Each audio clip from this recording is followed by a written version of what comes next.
মামা বলছে নাচলে থাকবা, তাহলে একটু নাচো, নেচে দেখাও মামাকে।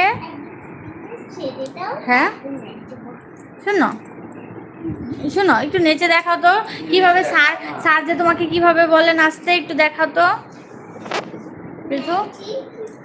এটা দেখাও সুন্দর করে, ওই যে হাত পা হাত উঠে এইভাবে। এই যে ওয়াও কি সুন্দর স্টেপ দেখছস। আবার হ্যাঁ, এই যে প্রীতমণি কি সুন্দর করে নাচে দেখছস। হ্যাঁ, তারপরে ওই যে পা পা দিয়ে কিভাবে করে, এই যে ময়ূর রে। তারপর ময়ূর বানাও, ময়ূর বানাও, ময়ূর ময়ূর দুই হাত বুকের মধ্যে নিয়ে, হ্যাঁ হ্যাঁ এভাবে। তারপরে যে মাছ মাছ মাছটা দেখাও তো মামাকে, দেখো তো মাছ, এই যে মাছ নড়ে দেখছো, মাছ নড়ে।